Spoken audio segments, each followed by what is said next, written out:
Hello friends, welcome back once again.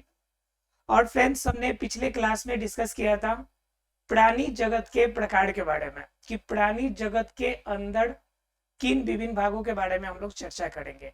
इनके बारे में हमने बताया था, आपको कुछ बेसिक चीजें बताई थी जिनके आधार पर हम प्राणी जगत का वर्गीकरण करते हैं। जिनमें आपको मैंने बताया था आपका सीलोम के आधार पर, कोशिका स्तर या उत्तक स्तर के आधार पर, अंग स्तर के आधार पर। इसके अलावा मैंने बताया था कि द्विस्तरीय, आड़ीय सम्मित, द्विपार्श्व सम्मित, ये कुछ बेसिक आधार हमने बताए थे जिन आधार पे हमने प्राणी जगत को बांटने की कोशिश करी थी।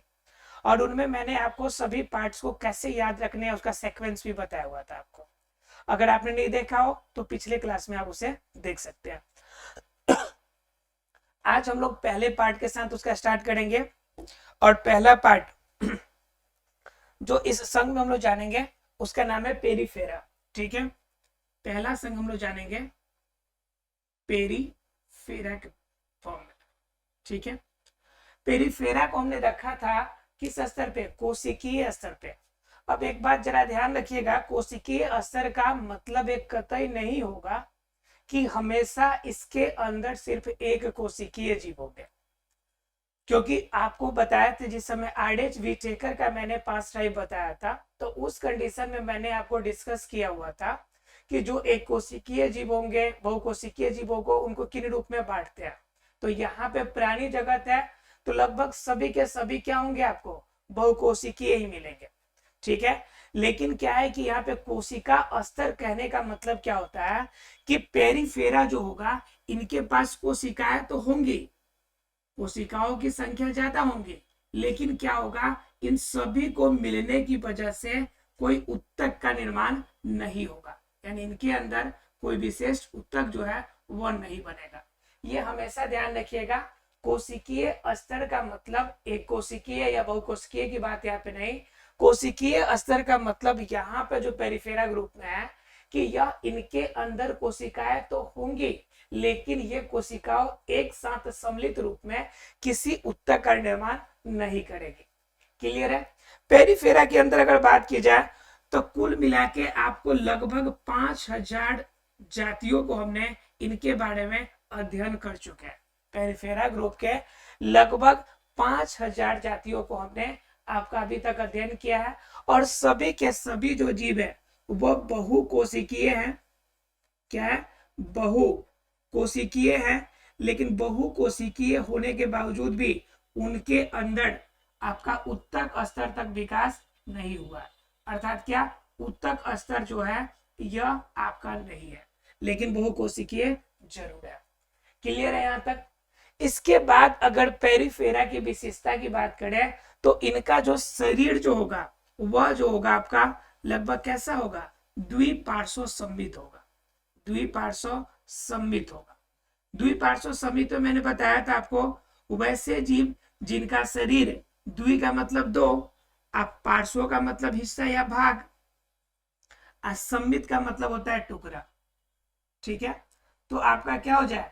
ऐसा जीव जिनका शरीर पूर्ण रूप से दो बराबर भागों में या दो बराबर टुकड़ों में बढ़ जाए तो वह आपका जीव क्या कहलाएगा? द्विपार्श्व सम्मित कहलाएगा। अर्थात पेरिफेरा जो होगा हमारा कैसा होगा? द्विपार्श्व सम्मित होगा। ये जो होगा इनके अंदर कुछ समानताएं पाई जाएंगी जो प्रोटोजोआ की तरह लगेंगी, लेकिन पूर्ण रूप से यह प्रोटोजोआ के कैटेगरी में नहीं आते हैं। इसका ध्यान रखिएगा। पेरिफेरा के अंदर कुछ ऐसे भी गुण लगेंगे जो आपको लगेगा कि यह आपका प्रोटोजोआ है, लेकिन प्रोटोजोआ वास्तव में होते नहीं है। अगर इनकी जगह स्थिति की बात की जाए कि ये कहाँ रहते हैं तो मुख्य रूप से आपको समुद्र में ये देखने को मिलते हैं। ठीक है, कुछ आपके मीठे आपके जलों में भी कुछ मात्रा में देखने को मिलेंगे, लेकिन बहुलता इनको कहाँ मिलेगी? समुद्र में मिलेगा आपको। समुद्र में मिलने के बाद बात आती है कि इसको सामान्य रूप से स्पंज के नाम से भी जानते हैं, समुद्री स्पंज के नाम से भी जानते हैं। अब स्पंज का मतलब मुंह में पानी नहीं आना चाहिए। स्पंज का मतलब रसगुल्ला कतई नहीं है। ऐसा नहीं है कि आप स्पंज का मतलब वो रसगुल्ला समझ रहे हो। तो ये स्पंज रसगुल्ला नहीं बल्कि एक आपका जीव का जगत का एक हिस्सा है। ठीक है, तो यह आपके इसके कैटेगरी में आने वाले क्या होंगे जी? यह बिल्कुल स्पंज होंगे। और उसके बाद क्या होगा, यह समुद्री जल में रहेगा और कुछ अंश में आपका क्या देखने को मिलेगा, यह मीठे जल में भी आपको देखने को मिलेगा। यह कंफर्म है कि इनका शरीर जब स्पंज के फॉर्म में रहेगा और समुद्री जल में रहेगा तो कंफर्म है कि समुद्र के अंदर पानी की मात्रा ज्यादा है, तो अपने आप को जब कोशिकीय स्तर में है तो अपने आप को नॉर्मल बेस से तो बैलेंस कर नहीं पाएगा। इस वजह से क्या होता है कि बड़े बड़े जो आपके पेड़ पौधे जो होते हैं आपके क्या कहते हैं पानी के अंदर, समुद्र के अंदर, उनके जड़ों के पास चिपक कर अपने आप को आश्रय देने का काम कौन करता है, यह पेरिफेरा ग्रुप के जीव करते हैं। यानी यह स्वतंत्र रूप में सामान्य रूप से नहीं रहते हैं, यह आश्रय के लिए किसी बड़े पौधे या जीव के पास में संपर्क में रहकर और अपना गुजर बसर करते हैं। ठीक है, उसके बाद अगर इनके अंदर हम जनन की क्रिया की बात कर ले कि ये अपने जो जीव है इन जीवों की संख्या में वृद्धि कैसे करेंगे, तो इनकी वृद्धि जो होंगी वो कैसे होती है, इनकी वृद्धि होती है अलैंगिक जनन से।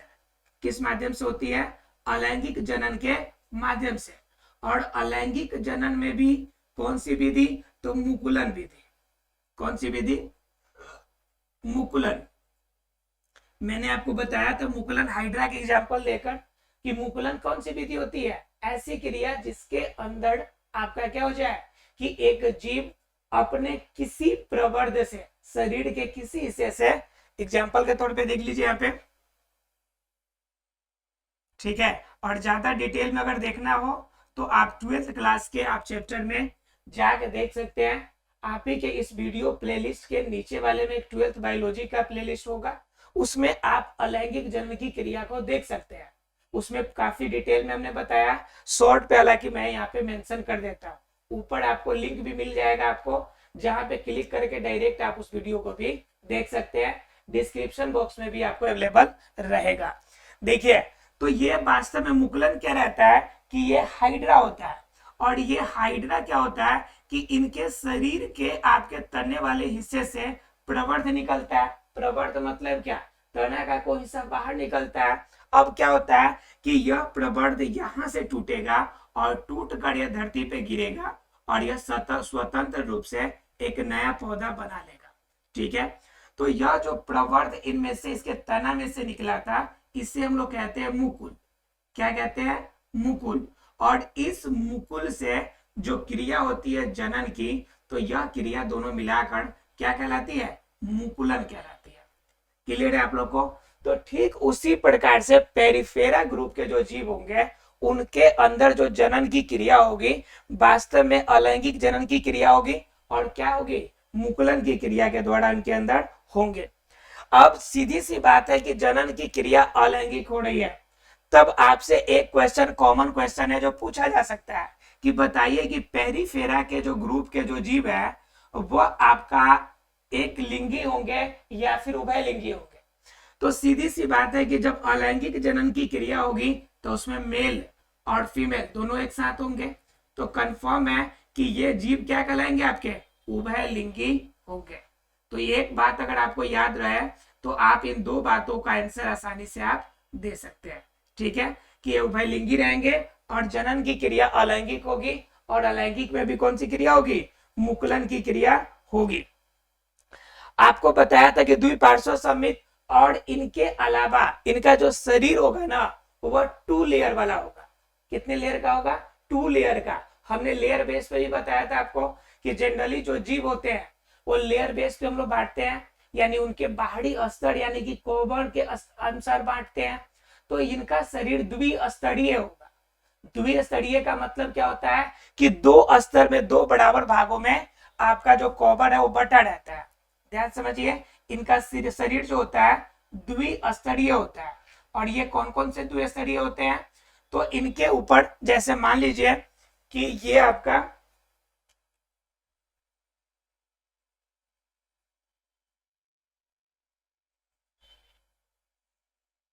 ये मान लीजिए कार्ड है आपका किसका, ये आपका पेरिफेरा ग्रुप के किसी जीव का।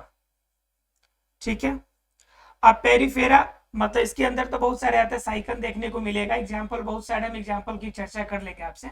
ठीक है, तो ये पेरिफेरा ग्रुप के है अब क्या है कि इनके ऊपर आपका द्विस्तरीय का मतलब क्या होगा कि इनका जो शरीर जो होगा, इनके जो आवरण होंगे बाहरी कवर, इन पे दो स्तर होंगे, दो लेयर होंगे, ठीक है। और ये जो इनके सबसे बाहरी जो लेयर होगा, इस बाहरी लेयर को हम लोग बोलते हैं एक्टोडर्म। क्या कहते हैं इसको? एक्टोडर्म। और दूसरा क्या होता है अंदर वाला, इसे हम लोग क्या कहते हैं? एंडोडर्म। क्या कहते हैं? एंडोडर्म। अर्थात क्या होगा कि इनका शरीर जो होता है दो भागों में आपका बटा रहता है। एक तो होता है एक्टोडर्म और दूसरा क्या होता है? एंडोडर्म होता है। लेकिन क्या होता है कि इन दोनों के बीच में, इन दोनों को सहयोग देने के लिए, बीच में दोनों को कनेक्शन कराने के लिए आपका एक और लेयर रहता है, जिसे हम लोग कहते हैं मेसाइनो काइमा। ठीक है, ये आपके लेयर बीच में पाए जाते हैं, जो एंडोडर्म और एक्टोडर्म, इन दोनों के बीच में आपको पाया जाता है। ठीक है, तो ये आपका मेसाइनोकाइम जो है आपका एंडोडर्म और एक्टोडर्म के बीच में रहेगा। तो इनके अंदर दो ही लेयर हुए, एंडोडर्म और एक्टोडर्म। इस वजह से हम कहते हैं कि इनका शरीर कैसा होगा? द्विस्तरीय होगा। और ध्यान रखिएगा, द्विपार्श्व सममित का मतलब होता है दो बराबर भागों में बंटने वाला, और द्विस्तरीय का मतलब होता है उनका लेयर दो बराबर भागों में बटे। ध्यान रखिएगा, अक्सर स्टूडेंट इसी बात में कंफ्यूज होते हैं कि द्विपार्श्व सममित और द्विस्तरीय एक ही चीज है, लेकिन दोनों बिल्कुल अलग अलग चीज है। देखिए, द्विपार्श्व सममित का मतलब क्या होगा कि दो बराबर हिस्सा में बटे, इधर भी ए लिखा हुआ है, इधर भी ए लिखा हुआ है, तो बिल्कुल बराबर बराबर दो हिस्सों में बटे, तो द्विपार्श्व सममित। और द्विस्तरीय का मतलब इनके बॉडी का लेयर पे आपका कितना लेयर होगा? दो लेयर होंगे। तो इसे हम लोग क्या कहेंगे? इसे हम लोग कहेंगे द्विस्तरीय।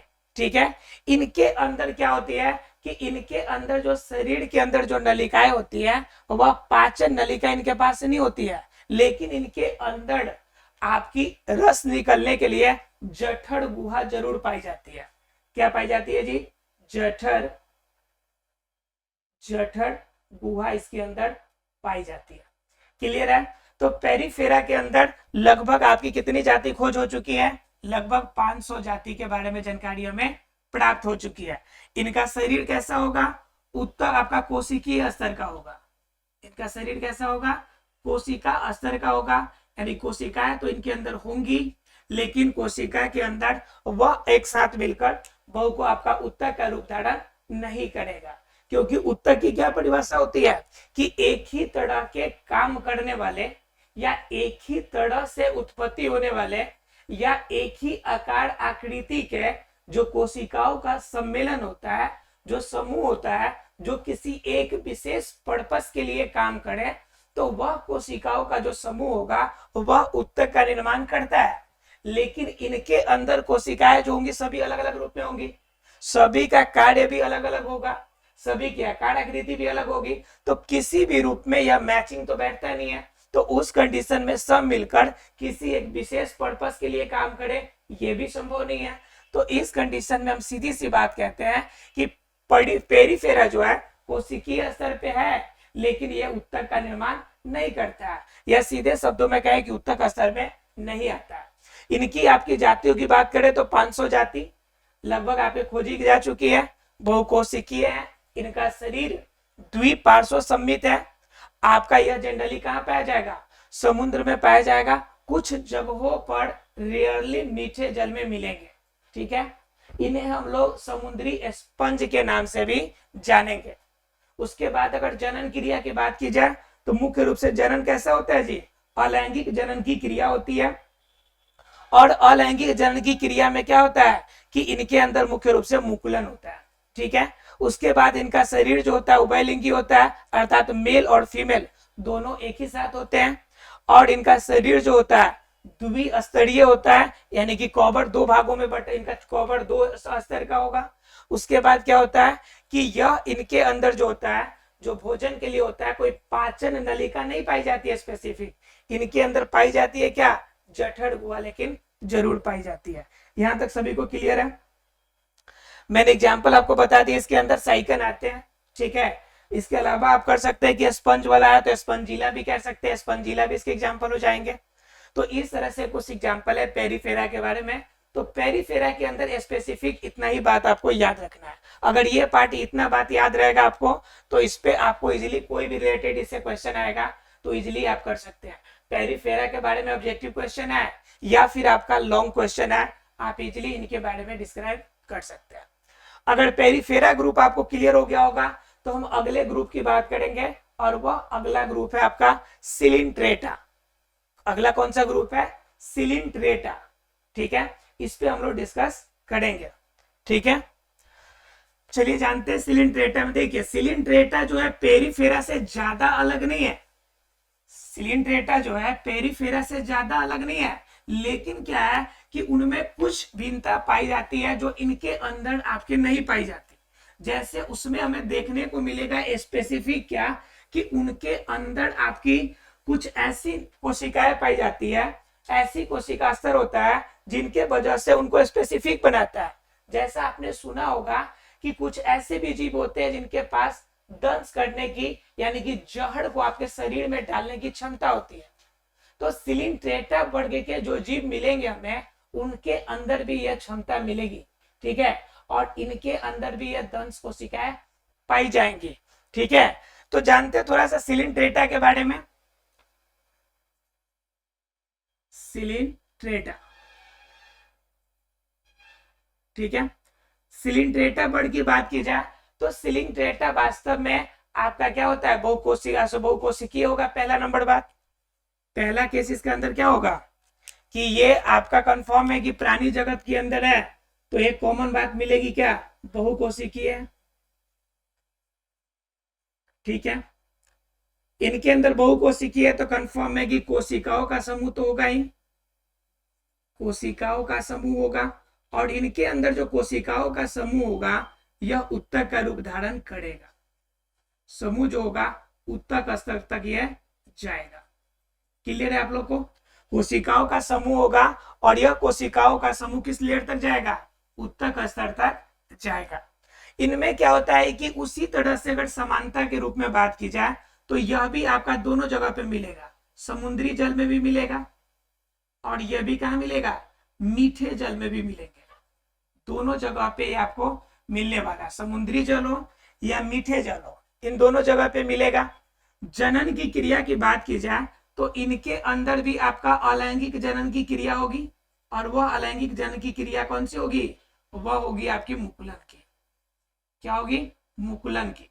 लेकिन इसमें क्या होता है, कुछ में लैंगिक जनन की क्रिया भी होती है जिसमें युग्मक का संलयन होता है। किसका संलयन होता है? युग्मकों का संलयन होता है।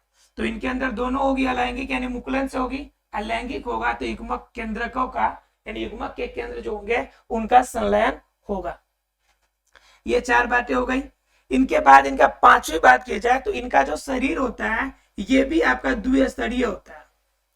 कितना होगा? द्विस्तरीय होगा। और द्विस्तरीय होगा तो क्या क्या इसमें पाया जाएगा? आपको पता है एक बाहरी कवच होगा जिसे हम लोग क्या कहेंगे? एक्टोडर्म। एक्टोडर्म। और आंतरिक लेयर जो होगा आपका क्या होगा? एंडोडर्म। ये दो लेयर होंगे। अब जब ये दो लेयर होगा तो इन दोनों लेयर के बीच में क्या होंगे? एक ऐसा भी लेयर होना चाहिए जो क्या करे? दोनों को आपका कनेक्शन यानी एक साथ जोड़ने का काम करे, और वह कनेक्शन जो है आपका मिसोगिलिया है। जो एंडोडर्म और एक्टोडर्म दोनों को जोड़ेगा उसका नाम है मिसोगिलिया। ठीक है, यह मिसोगिलिया जो होता है एक्टोडर्म और एंडोडर्म दोनों लेयर को जोड़ेगा। सीधी सी बात है, एक कवच ये हो गया और दूसरा कवच ये हो गया। ठीक है, यानी कि बाहर वाला आपका एक्टो और अंदर वाला आपका क्या? एंडोडर्म। ठीक है, और इन दोनों के बीच में जो यह जो आपका लेयर होगा, ये जो बीच का लेयर होगा जो दोनों को कनेक्शन देगा। ठीक है, ये कोई लेयर नहीं है, वास्तव में कनेक्टिविटी का काम करेगा। जैसे कनेक्टिविटी के एग्जांपल से आपको बात कर रहे हैं कि जैसे आप फेविक्विक का इस्तेमाल करते हैं तो ऑब्वियसली सी बात है कि फेविक्विक ही किसी भी चीज को सटने में मदद करता है, लेकिन आप क्या करते हैं उस कंडीशन में? कुछ आप क्या करते हैं, ऐसे छोटे छोटे कण या बुरादे इस्तेमाल करते हैं जिनके वजह से वह जो सरफेस है प्रॉपर्ली चिपक जाए। तो वह कंडीशन आपका लेयर थोड़े ना है, वो वास्तव में लेयर नहीं है, बल्कि क्या है कि दोनों आइटम्स को एक साथ जोड़ने के लिए बीच में एक कनेक्टर का काम करता है, यानी कनेक्शन करने का काम करता है। तो उसी प्रकार से यहाँ पे मीसोगिलिया जो है वास्तव में एक्टोडर्म और एंडोडर्म इन दोनों को बीच में क्या कराएगा, कनेक्शन कराएगा, या कह सकते हैं कि इस दोनों का कनेक्टिंग पार्ट आपका ये होता है। क्लियर है? इनके अंदर मैंने बताया था आपको स्पेसिफिक चीज कि इनके अंदर आपका क्या होगा कि इनके अंदर दंश कोशिकाएं पाई जाएंगी। क्या पाई जाएंगी? दंश कोशिकाएं। दंश कोशिकाएं का मतलब इनका सुर इस तरह से निकला हुआ होगा और इसके संपर्क में आएगा तो ये क्या करेगा, जहरीला मटेरियल देगा। तो यह इसे हम लोग क्या कहेंगे, दंश कोशिका इसके अंदर पाई जाती है। क्लियर है? दंश कोशिकाएं आपको मिलेंगी। इनके अलावा इनके इसके अंदर क्या खासियत रहेगा, तो इनके अंदर एक और बात जो खासियत रहेगी कि इनमें जनरली सिर नहीं पाया जाता। इनका जो होता है जनरली क्या नहीं रहता है, सिर नहीं पाया जाता है। और सीधा बात समझिए कि जिनका सिर नहीं हो तो हम लोग सामान्य भाषा में कहते हैं कि वो तो भूत ही होगा भाई। जिनका सिर ही नहीं है तो क्या होगा, वो भूत होगा। लेकिन ऐसा नहीं है, ये भी जीव है लेकिन सिर नहीं है। लेकिन उनके जगह पर क्या है, उनके लिए एक नेत्र बिंदु रहता है, एक नेत्र बिंदु रहता है, जो एक पॉइंट रहता है जिनसे वो देख सकता है, तो वह नेत्र बिंदु कहलाता है। लेकिन उनमें सिर की जो अवस्था है वह नहीं पाई जाती है। तो इसे ध्यान रखेंगे आप लोग को। ये क्लियर हो गया होगा कि इसके अंदर क्या क्या पाया जाता है। ठीक है? और ये दंश कोशिकाएं जो होती है यह वास्तव में एक लंबे तंतु की तरह जुड़े रहते हैं, जिसे हम लोग कहते हैं स्पर्शक। क्या कहते हैं उसे? स्पर्शक, यानी कि स्पर्श करने वाला, जिसे हम लोग क्या कहते हैं, स्पर्शक कहते हैं। और कंफर्म है कि इनके अंदर लैंगिक जनन की क्रिया होगी तो इनके अंदर क्या होगा, पीढ़ी एकांतरण के कार्य होंगे। इनके अंदर जब लैंगिक जनन की क्रिया होगी तो क्या होगा, पीढ़ी भी एकांतरित होगी, यानी पीढ़ी एकांतरण का कार्य संभव होगा।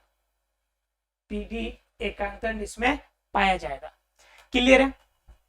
अर्थात कि कुछ ऐसे गुण होते हैं जो पेरिफेरा से मिलते हैं, लेकिन कुछ ऐसे गुण होते हैं जो उनसे आपको क्या करता है, यह अलग करने का आपका कार्य करता है। इसके एग्जाम्पल में क्या जाएंगे, इसके एग्जाम्पल में आपको हाइड्रा आ जाएगा। इसी के एग्जाम्पल में, इसके एग्जाम्पल में कौन आ जाएगा, हाइड्रा आ जाएगा, जो इसके कैटेगरी में आता है। क्लियर है? तो सिलिंट्रेटा वर्ग में आपको कोई दिक्कत ना होना चाहिए। सिलिंट्रेटा के बारे में हमने आपको पूरा क्लियर कर दिया कि सिर नहीं होगी और लेकिन और गुद्दा भी नहीं होगा इनके शरीर का हिस्सा का कोई। ठीक है? तो ये हिस्सा आपके मुख्य रूप से नहीं पाए जाएंगे। जनरली स्ट्रक्चर बहुकोशिकीय होगा और उत्तक स्तर तक ये सीमित रहेगा। ठीक है? अंग इसमें नहीं बनते।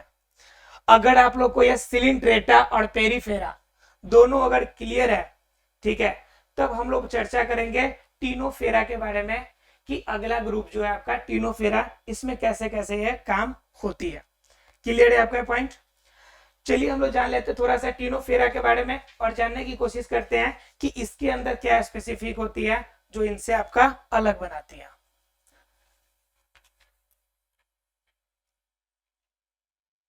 ये सभी छोटे छोटे कैटेगरी हैं, लेकिन क्या है कि उनके अंदर आपको सिर्फ स्पेसिफिक याद रखना है कि सिलिंट्रेटा पेरिफेरा से कैसे अलग है।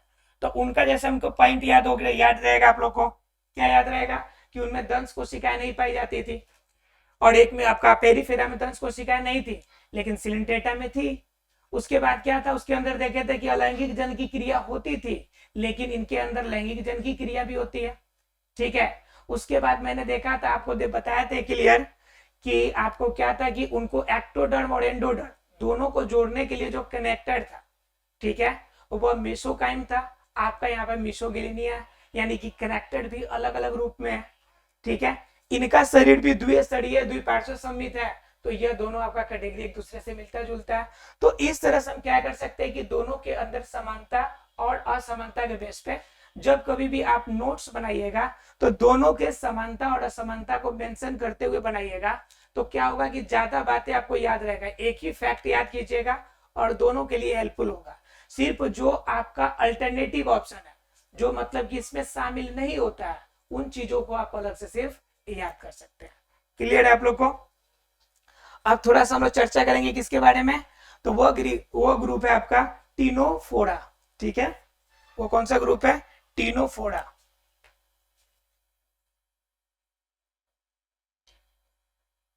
टीनोफोरा। आप जानते हैं टीनोफोरा में, तो टीनोफोरा क्या है? इनके जो शरीर है, ये जो जीव है, ये थोड़ा सा विकसित जीव है, ठीक है। और विकसित जीव का मतलब क्या होता है कि इनका जो आपका यह स्वतंत्र जीवी संघ में आते हैं, यानी स्वतंत्र रूप से अपना जीवन गुजर बसर करने के लिए यानी स्वतंत्र जीवी के रूप में आते हैं, ठीक है। और इनका जो शरीर की बात की जाए तो इनका शरीर कैसा होता है कि सम्मिति के आधार पे इनका शरीर भी द्विपार्श्व सम्मित ही होता है। कितने सम्मित होते हैं? द्विपार्श्व सम्मित, यानी कि दो बराबर भागों में बंटने वाले। तो ये भी हमारा कॉमन हो गया। उसके बाद क्या कि इनके अंदर आपकी जो दंश कोशिकाएं आपको मिलती थी सिलिंट्रेटा में, तो यह दंश कोशिकाएं इनके अंदर भी आपको मिलेंगी। अर्थात कि टीनोफेरा के अंदर भी ये क्वालिटी होंगी कि इनके अंदर क्या पाई जाएंगी जी? दंश कोशिकाएं इसमें पाई जाएंगी। उसके बाद क्या कि इनके अंदर एक बात है जो उनके दोनों कनेक्टिंग के बीच में जो आपका द्विस्तरीय था, द्विस्तरीय था, और द्विस्तरीय के बीच में क्या मिल रहा था हमें? वहां पे मिल रहा था विसोगिलिया, विसोगिलिया मिल रहा था, जो एक्टोडर और एंडोडर यह दोनों को जोड़ने वाला। तो उनका क्या था कि उसमें मिसोगिलिया का सिर्फ छोटा सा अंश रहता था। सिलिंट्रेटा में क्या था? अविकसित अंश, या कह सकते बिल्कुल थोड़ी मात्रा में यह अवेलेबल था सिलिंट्रेटा में। लेकिन टीनोफेरा में जो है यह जो मिसोगिलिया है आपका क्या होगा? यह आपका पूर्ण रूप से विकसित अवस्था में होगा। पूर्ण रूप से क्या होगा? विकसित अवस्था में होगा। जो किसको जोड़ेगा? यह जोड़ेगा एक्टोडर्म और एंडोडर्म को। जो किसको जोड़ेगा? एक्टोडर्म और एंडोडर्म को जोड़ेगा। एंडोडर्म, क्लियर है? यानी कि द्विस्तरीय भी है, लेकिन इसके अंदर भी मिसोगिलिया ही मिलेगा, लेकिन इनके अंदर यही होगा कि पूर्ण विकसित अवस्था में होगा। आपका जिस तरह से अविकसित अवस्था में कहां पे था? सिलिंट्रेटा के अंदर, तो वैसी अविकसित अवस्था में यहाँ पर नहीं पाई जाएंगी, ठीक है।